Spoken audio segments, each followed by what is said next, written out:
Rishikesh Advanced Pain Clinic, Noppimayam Surgery Duram. For appointments 9155515563. నమస్కారం, welcome to I dream. నేను మీ ఝాన్సీ. ప్రస్తుతం మనతో ప్రముఖ ఆధ్యాత్మికవేత్త, ప్రముఖ జ్యోతిష్య పండితులు రుక్మన్ గంధరావు గారు ఉన్నారు. ఈరోజు కొన్ని మంచి విషయాలు ఆయన అడిగి తెలుసుకుందాం. నమస్కారం గురుగారు. నమస్కారం. మాతృదేవోభవ, పితృదేవోభవ, ఆచార్య దేవోభవ. గురుగారు, ఒక్కొక్కసారి మన ఇంట్లో కాస్త ఏదో మంచిగా హెల్త్ బాగాలేదని ఫీల్ అవుతూ ఉంటాము, లేకపోతే ఏదైనా పనులు ముందుకెళ్ళలేదు అని ఫీల్ అవుతూ ఉంటాము. అంటే ఏ పని చేస్తున్నా కానీ ఈ పని ముందుకెళ్ళట్లేదు, సగంలోనే ఆగిపోతుంది, ఏవో ఒక ఆటంకాలు వస్తున్నాయి అని చెప్తూ ఉంటారు. అయితే మన ఇంట్లో ఏదైనా నెగిటివ్ ఎనర్జీ లేదా దరిద్ర దేవత ఉంది అంటూ ఉంటారు. మరి అలాంటిది ఉన్నప్పుడు మనం అది అసలు ఉంది నెగిటివ్ ఎనర్జీ అనేది తెలుసుకోవడం ఎలాగా? నెగిటివ్ ఎనర్జీ కాకపోయినా కానీ ఇట్లా ఏవైనా అన్ని పనులకు ఆటంకం కలుగుతున్నప్పుడు ఆ ఇంట్లో ఏదైనా పూజలు చేసుకోవచ్చా, లేకపోతే ఈ సిచ్యువేషన్ నుంచి బయటపడడం ఎలాగా? సాధారణంగా ప్రపంచము ఒక ఇల్లు అనుకుంటే మన భారతదేశము పూజ గది. ఇది సంస్కృతి సాంప్రదాయాలు నిత్యము పరిడవిల్లుతున్నటువంటి ఒక కర్మభూమి, దైవభూమి, జ్ఞానభూమి. ఇక్కడ ఉన్నటువంటి సాంప్రదాయాలు, సంస్కృతి ప్రపంచంలో ఏ దేశంలోనూ లేవు. ప్రపంచానికి జ్ఞానాన్ని ఎగుమతి చేస్తున్నటువంటి ఒక కర్మాగారం మన భారతదేశం. ఇక్కడ కుటుంబాశ్రమ ధర్మంలో భారతీయ మహిళ నిత్య అగ్నిహోత్రురాలు. అంటే నిత్య అగ్నిహోత్రురాలు అంటే అగ్నిని వెలిగిస్తూ ఉంటుంది. టీ పెట్టాలన్నా స్టవ్ వెలిగిస్తుంది, వంట చేయాలన్నా వెలిగిస్తుంది, నీళ్లు పెట్టాలన్నా వెలిగిస్తుంది, దీపం పెట్టాలన్నా వెలిగిస్తూనే ఉంటుంది. చాలా శక్తివంతమైనది భారతీయ మహిళ. వీళ్ళు గృహంలో ప్రధానం వీళ్ళే. వీళ్ళు శోకంతో ఉంటే ఆటోమేటిక్గా ఇక్కడ ఇంట్లో అన్ని శోకంలోకి వెళ్ళిపోతుంది. అందుకే స్త్రీలు కంటి నీళ్ళు పెట్టకూడదు అంటారు. మరి వీళ్ళని చక్కగా చూసుకోవాలి. అదే కాకుండా ఇంట్లో దరిద్ర దేవత ఉంటుంది అన్నారు కదా, ఇప్పుడు ఇంటికి ఇల్లాలే దేవత. మరి ముందు ఆమె శోకించకూడదు. మరి ఆమె శోకించకూడదు, తల్లి కడుపు చూస్తుంది ఎవరికైనా, భార్య జోబు చూస్తుంది. ఇద్దరు స్త్రీలే. అంటే సంపాదన లేకపోతే ఆ ఇంట్లో మగవాళ్ళకి విలువ ఉండదు. సంపాదించకపోతే ఆమె ఎక్కడి నుంచి అన్ని చూస్తుంది? సంపాదన బాగుండాలి. మరి సంపాదన రాలేదన్నప్పుడు దరిద్ర దేవత ఉన్నట్టే కదా, ఒకదానికి ఒకటి ఇంటర్లింకే కదా. కాబట్టి ఇక్కడ వచ్చేకాడికి ఇంట్లో ముందు స్త్రీలు వీళ్ళు పద్ధతిగా ఉండాలి, తర్వాత వీళ్ళకు సహకరించాలి. మగవాళ్ళు బయట నుంచి ఎవరు వచ్చినా కానీ కాళ్ళు కడుక్కొని ఇంట్లోకి రావాలి. కాళ్ళు అనేది శని గ్రహానికి సంబంధించినటువంటి మన అంగాల్లో, అంగ సాముద్రికంలో పాదాలు శనేశ్వరుడు సంబంధించినటువంటిది. మరి కాళ్ళు కడుక్కొని నేరుగా రావడం వల్ల ఏమవుతుంది? శని ప్రభావం ఎంటర్ అయిపోతుంది. ప్రాచీన కాలంలో ఇంటి ముందు నీళ్లు పెట్టేవాళ్ళు, కడుక్కొని వచ్చి మళ్ళీ ఇంట్లోకి వచ్చేవాళ్ళు.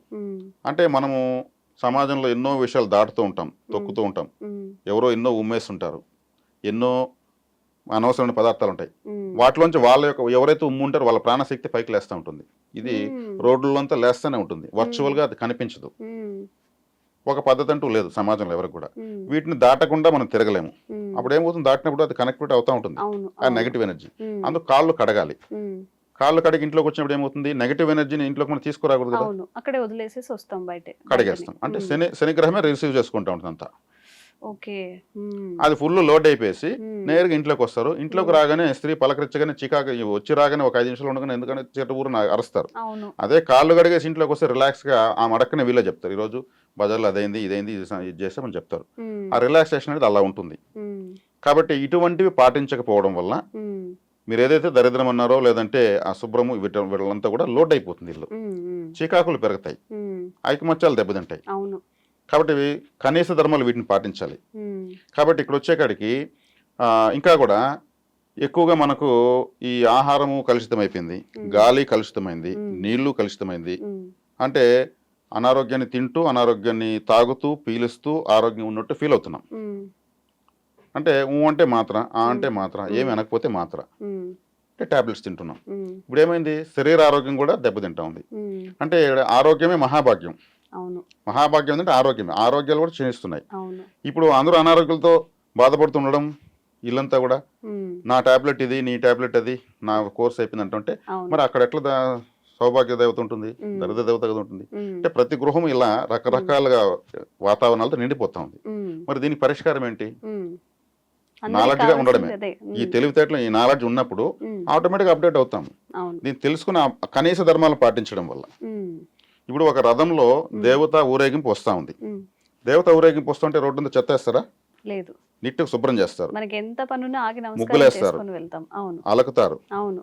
చక్కగా అన్నీ చేస్తారు. ఉమ్, ఆ ఊరేగింపుగా దేవత వస్తూ ఉంది. ఉమ్, ఆపోజిట్లో ఆ ఊరిని శుభ్రం చేసి ఉమ్, చెత్తను ఎత్తుకుని ఒక వాహనం ఎదురుగా వస్తుంది. ఉమ్, చెత్త వాహనం ఎదురుగా వస్తుంది, దేవత రథం ఎదురుగా వస్తుంది. ఉమ్. ఇప్పుడు చెత్త వాహనం చూసి ఎవరన్నా అభినందిస్తారా? లేదు. ఎందుకు అభినందించరు? అభినందించాలి కదా. ఆ వాహనమే లేకపోతే ఈ చెత్త అంతా ఎవరు ఎత్తుకుని పోతారు? ఉమ్, అది కూడా రథమే. అవును. ఇదేంది ఇది, దేవుడు వస్తామంటే ఎదురుగా వస్తుంది అనుకుంటారు, అసహించుకుంటారు కదా. అవును, మరి అది ప్రతిరోజు ఆ నగరాన్ని శుభ్రం చేసే ఒక అద్భుతమైన రథం అదే. అవును.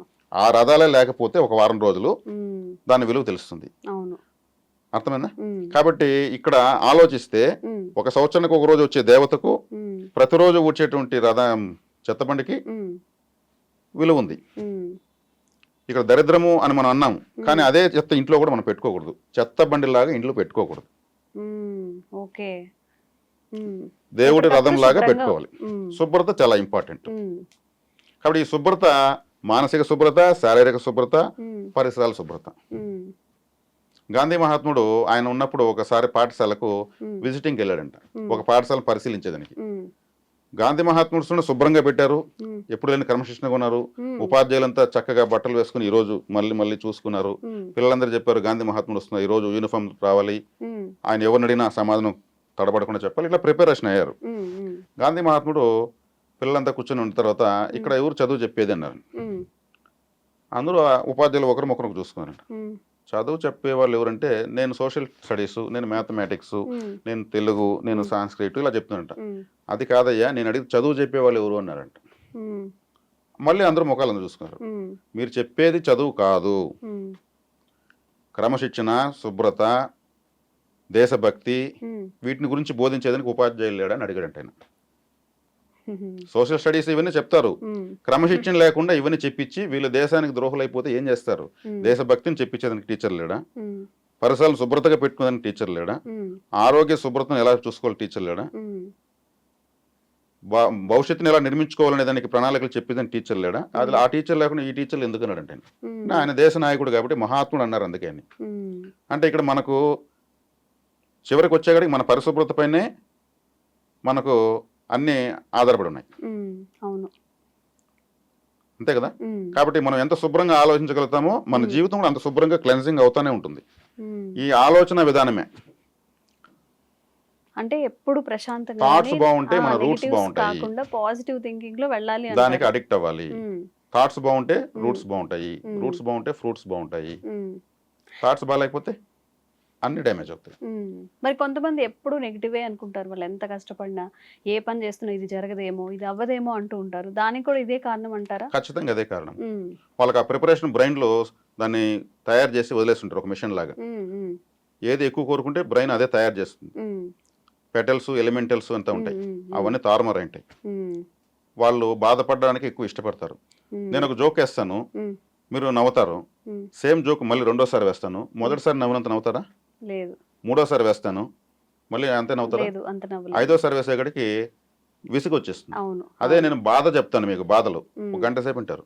ఉమ్, అంటే బాధను ఎక్కువ రిసీవ్ చేసుకుంటున్నారు, సంతోషం తక్కువ రిసీవ్ చేసుకుంటున్నారు, ఉమ్. అంతే అంటే కదా. అది హ్యూమన్ నేచర్ కదా గురుగారు, Human ఇప్పుడు nature అందరూ అంటే- కూడా అట్లనే ఉన్నారు కదా. ఉమ్, ఈ వాతావరణము, సమాజంలో ఉన్నటువంటి ఈ దృక్పథాలు, ఉమ్. ఇవన్నీ మానసిక స్థితిగతుల్ని అలా అడిక్ట్ చేసేస్తున్నాయి. ఉమ్, ఎప్పుడు మన మనసే ఉమ్, మనకు బతుకు జీవనం జరిపించుకోవడానికి కారణమవుతుంది. ఉమ్, ఉమ్, మనం చక్కగా ఆలోచిస్తున్నామంటే జీవితం చక్కగానే ఉంటుంది. ఉమ్. మరి మనం ప్రశాంతంగా మన పని మనం చేసుకుంటూ మనశ్శాంతిగా ఉండాలి, ఒక మన లైఫ్ లో ఎదగాలి అంటే ఎలాంటి ఆలోచన విధానం ఉంటే మంచిది ఇప్పుడు అంటారు? ఇది మనకు ఎక్కడ కర్మాగారాలు దొరకదు, ఉమ్, ఏ షాప్లో దొరకదు. ఉమ్, ఎందుకంటే ఈ మనశ్శాంతే కరువు అయిపోయింది. ఉమ్, అవును. మనుషులు ఉన్నారు కానీ మనశ్శాంతి లేదు. ఉమ్, దీనికి ప్రత్యేకంగా ఎవరికి వారు జ్ఞానం తెలుసుకుంటే మాత్రమే, ఉమ్, ఎవరికి వాళ్ళు ఉద్ధరైన ఆత్మనాత్మనమన్నాడు భగవద్గీతలో శ్రీకృష్ణుల వారు. ఉమ్, ఎవరిని వారు ఉద్ధరించుకోవాలి. ఉమ్, దానికి వాళ్ళు ఈ జ్ఞానాన్ని సంపాదించుకుంటేనే ఇప్పుడు మనం ఎలా బతకాలి, ఎలా ఉండాలి ఉమ్, అని ఆలోచించినప్పుడే ఆన్సర్ స్టార్ట్ అవుతుంది. ఉమ్, అది లేకుండా ఉమ్, మనకు వచ్చిన ఆలోచన అంతా మనం ఇంతే, మనం అంతే అనుకుంటా ఉంటే ఉమ్, అదే విధంగా అవుతుంది. ఉమ్, కాబట్టి యద్భావం తద్భవతి. ఉమ్. మనం ఒక మ్యారేజ్కి వెళ్తాం, ఏడుస్తూ వెళ్తామా?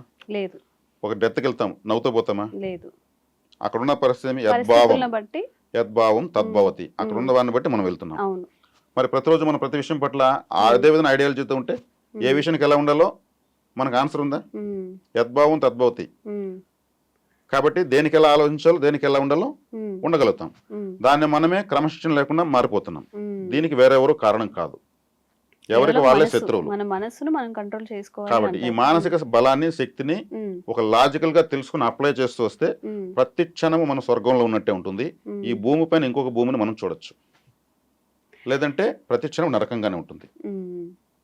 నిజంగా తృప్తి లేకుండా బ్రతికే వాళ్ళు నిజంగా అంటే చాలా మంది ఉన్నారు. ఈవెన్ ఎంత సంపాదించినా ఎంత మంచి పొజిషన్లో ఉన్నా కానీ ఏదో లోటు ఫీల్ అయ్యే వాళ్ళు చాలా మంది ఉన్నారు. నిజంగా మీరు చెప్పిన ఈ విషయాలను పాటిస్తే నిజంగా వాళ్ళకి కాస్త రిలీఫ్ దొరుకుతుందేమో గురుగారు. చాలా మంచి విషయాలు, అందరికి ఉపయోగపడే విషయాలు అయితే తెలియజేశారు. ధన్యవాదాలు.